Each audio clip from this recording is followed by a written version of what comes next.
Today I'm going over a brand new poll by Emerson College for the state of Pennsylvania, which shows Donald Trump leading Kamala Harris by 1 percentage point, 49 to 48, in a brand new poll released yesterday.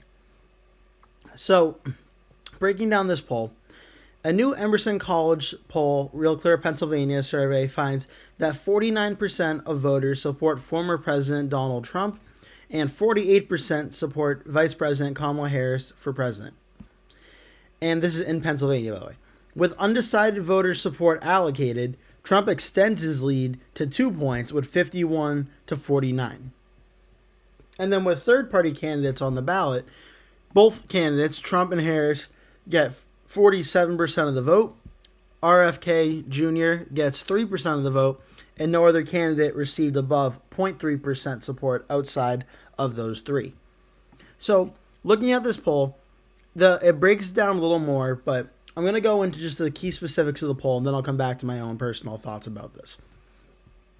Pennsylvania likely voters and unions break for Harris by 15 points, 57 to 42, while those not in the union and without union members in the household break for Trump 50 to 48.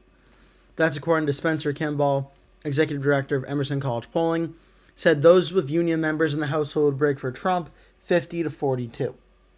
Independents are leaning slightly towards Trump with 48% supporting him compared to 45% for Harris. Suburban voters, however, favor Harris by a small margin, 50 to 47. Among new voters, those voters that did not vote in 2020, Harris has a significant advantage, leading 61% to 31%. Younger voters under 40 support Harris over Trump, 61 to 36.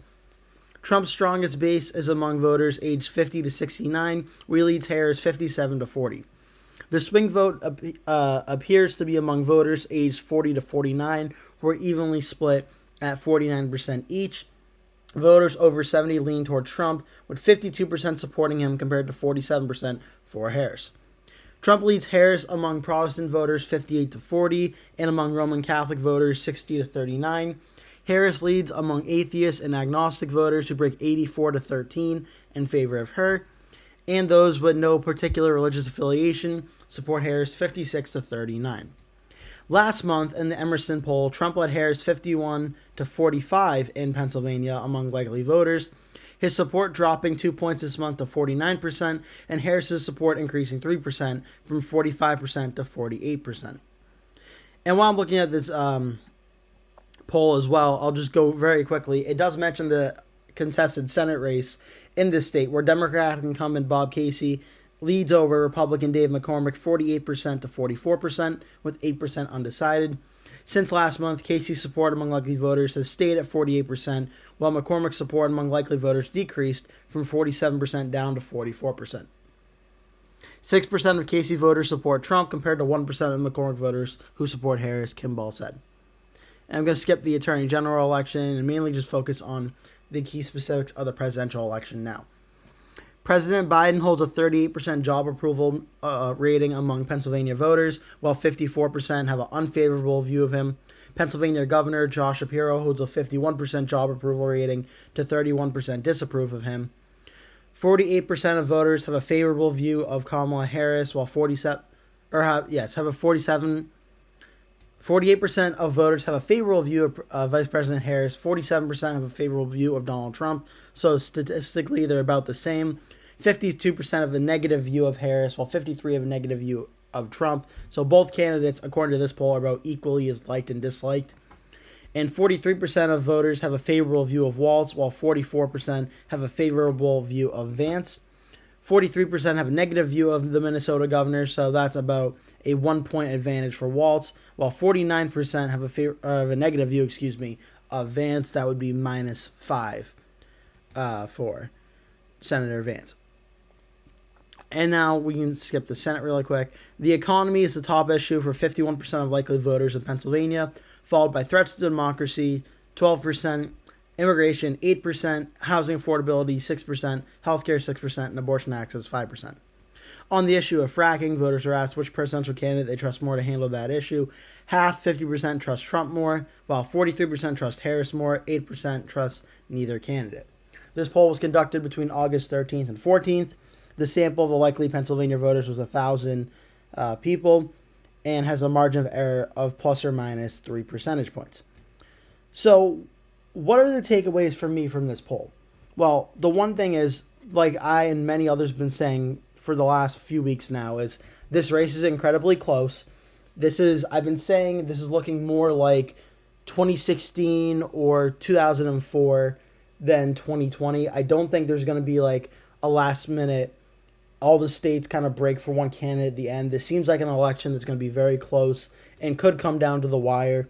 I don't think this is a 2012 or 2008. I don't think this is going to be like a 1988 Republican type of win. This is definitely a very close race. Trump and Harris are neck and neck. But the poll showing it's a statistical tie between Harris and Trump, actually, I think is good news for Trump. Because Harris has been surging in the polls a lot in the last few days and the last few weeks. And I'll show you what I mean by this. Look at the general election matchup between Trump versus Harris. Harris leads now by 1 percentage point nationally. And as you can see, when she joined the race, Trump is at 47.5, a 1.6% lead over Harris is 45.9. Harris has consistently gone up. Trump has been going down, has kind of stabilized at around 47%, but he's been up and down a little bit as well. This is the first time we've seen Harris's numbers start to dip a bit. And it'll be interesting to see going into the Democratic convention if Harris's numbers continue to go up or if that beginning of that downward trend and slope may be what happens. And while I'm talking about this, yes, the national election polls are interesting and could give a general census of what the country is feeling like. I personally put more stock in the swing state polls because in the United States, we elect our presidents by the Electoral College system. So which candidates win the swing states will determine who wins the presidential election. And this is why this poll is so interesting to me, is now in the RCP polling average, Pennsylvania, Donald Trump and Kamala Harris are tied at 47.9 to 47.9. And I'll show you in depth what happened here. With this Emerson poll, Trump and Harris are now tied. There's a Quinnipiac poll before that had Harris up 3. New York Times poll had Harris up 4. Trafalgar had Trump up 2. PPP had Trump +1 back in July. So this is a race that has gone insanely tight. And it looked like the trend, like nationally, was Harris was gaining a lot of support. And it still looks like on the trend she still is. And Trump was going down and is now stabilized a little bit at that 47-48% mark. So the fact that in this Emerson poll that Trump is leading is a good sign. But another good sign, I think, for Trump is that he's at 49 percentage points. Why would Trump being at 49%, in my view, why does that matter? Because I'm going to show you, this is 2020 when Joe Biden defeated Donald Trump in the state of Pennsylvania. Joe Biden got 50% of the vote. Donald Trump got 48.8%. And it was only a 1.2% difference. But, Trump got 48.8 and still lost. Let's go back to 2016 when Trump won. Trump got 48.6, and Clinton got 47.9. So Trump being at 49%, I think is a good sign for him because that means at very least he has a good chance of winning if this poll is accurate. Because there is still some undecided vote out there, and in the poll, as the poll said, let me see if I can find exactly where it said it, when Trump or when the independents were brought in, Trump actually takes the lead 51-49 in this poll. This doesn't mean that it's obviously going to correlate on election day. Things could always change from now till then. But if Trump is at 49, Harris is at 48, and independents are favoring Trump, that may be just enough to give Trump a very narrow lead in Pennsylvania. And look, if this is one of your first times watching this watching a video like this or a political video, and if you're new to this, you may be thinking, well, what's so special about Pennsylvania? Well, I'll show you.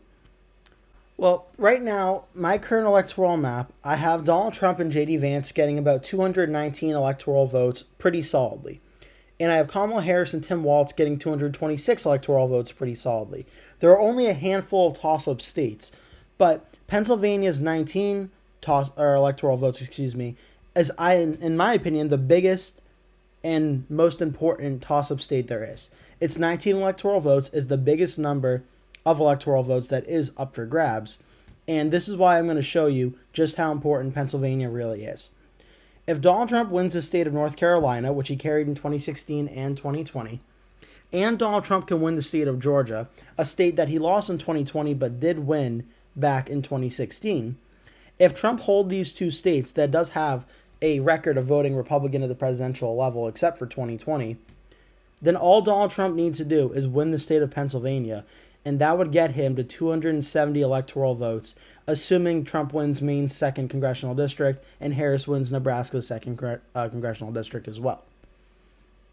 With all these other swing states, Wisconsin, Michigan, Nevada, Arizona, just by winning Georgia and Pennsylvania and North Carolina, that gets Trump up to 270, which gives him the election. So when I see a poll like this one from Emerson that shows it's a very close race, I fully expect it to be a very close race. Pennsylvania has gone from a state back in 2012 that was a state that is very much a likely Democratic state that has the potential of being close, but will probably be a Democratic state, to one of the closest toss-up states in the entire country. And the polls certainly show that in Pennsylvania, and this Emerson poll is no exception. But if Trump is at 49, Harris is at 48, then I think Trump actually has a very good chance of winning this race. Because every poll that has Harris leading, look at where Trump's support is. 47, 46, 46, 48, 48. One from Bloomberg back in mid-July had him at 50. What I'm trying to tell you is, I think it is conceivable that perhaps these polls, the way they're weighted, may have underestimated Trump's support in the state of Pennsylvania. Because, look, we know on Election Day, barring Kamala Harris having like a Barack Obama 2008 type of election, Donald Trump will get more than 46% in the state of Pennsylvania. We know that for a fact. The most realistic poll I've seen so far in Pennsylvania where I'm like, I actually believe these numbers, is Emerson. Because I'm not doubting Harris could be at 50% of the vote. I'm not doubting that one bit. I am doubting that Trump would only get 46 or 47% of the vote. That I do not think will happen in Pennsylvania. Trump and Harris essentially being tied at 49 and 48 or 49-49, I think is where the race is right now. And I think the undecided voters in the state of Pennsylvania, I think will decide this where this state goes. And look, I know this race is not Donald Trump versus Joe Biden anymore. It's Donald Trump versus Kamala Harris. I understand that. Donald Trump and Kamala Harris are both pretty much approved of and disapproved of the same, according to this poll. But I don't think a lot of Pennsylvania voters will just forget who the president of the United States is. That is Joe Biden. Joe Biden is the president of the United States, and in this poll, he holds a 38% job approval rating with a 54% unfavorable view of him. I don't think just because the candidates were swapped out, that's going to go away. So if Trump has a 1% lead in this poll, and this poll is accurate, again, going off of the assumption this poll is correct, then would more than half of the undecided voters go for Trump or for Biden's hand-picked replacement, Kamala Harris, who would continue the same policies as Biden? That's my rationale for thinking that Pennsylvania will go for Trump at this time.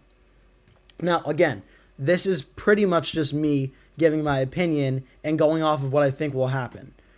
Aside from this Emerson poll, the polls right now don't suggest that view is necessarily too popular, because the most recent polls for Quinnipiac and New York Times, as I mentioned, have Harris up by 3 and 4 in Pennsylvania.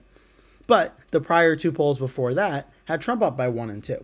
So this race is going to be very close and a back and forth for a long time. But I do think this is a very good sign for Trump that at very least he's 1 point ahead or tied in Pennsylvania, which after the last few weeks of Harris surging in the polls, this is very good news for Trump. And when we go back to the toss-ups of where the states stand right now, even though it's very slim, Trump holds a lead in Georgia and Trump holds a lead in North Carolina. And if Pennsylvania, which is a tie right now, breaks Trump's way, as I showed you on the map, that would be enough to get Trump to 270. That's without even accounting for Arizona and Nevada, where Trump is leading by right now. If you want to add those to Trump's column, you can, and then that gets Trump up to 287. Trump could then, according to the polls, where he's losing Wisconsin and Michigan right now, Trump would still have enough electoral votes to win.